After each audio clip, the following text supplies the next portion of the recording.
પ્રયોગ 5 હેતુ શું છે? આપેલ વસ્તુઓ પાણીમાં તરે છે કે ડૂબે તે નક્કી કરવું. સાધન સામગ્રીમાં જોઈશે સ્ટીલની વાટકી, પાત્ર, પાણી અને સ્ટીલનો ટુકડો. ચાલો આકૃતિઓ બંને આપેલી છે તે આપણે નીચે દોરવાની રહેશે. ચાલો હવે આપણે પ્રયોગ પદ્ધતિ લખીએ. પાણી ભરવાનું પાત્ર લો, તેમાં પાણી ભરો. સ્ટીલની ખાલી વાટકી લઈ તેને ધીમેથી પાત્રમાં ભરેલ પાણી ઉપર મૂકો.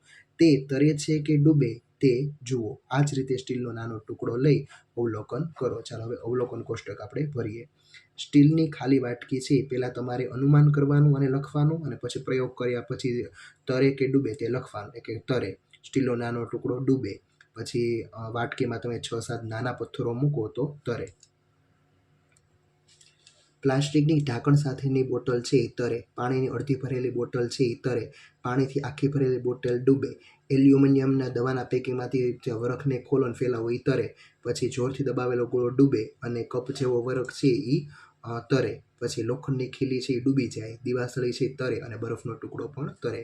આ પ્રયોગમાંથી આપણને નિર્ણય મળે છે કે આ પ્રયોગ પરથી સાબિત થાય છે કે ખાલી એટલે કે ઉપરની તરફ ખાલી હોય તેવી વસ્તુઓ છે એ પાણીમાં હંમેશા તરે છે.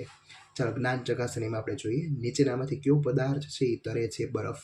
કયો ડૂબી જાય છે? ભૂસવાનું રબર. અને લીંબુ શામાં તરે છે? તો કે મૃત દરિયાના પાણીમાં, કારણ કે તે ખારું હોય એટલા માટે. અહીં તમારો આ પ્રયોગ પૂરો થાય છે.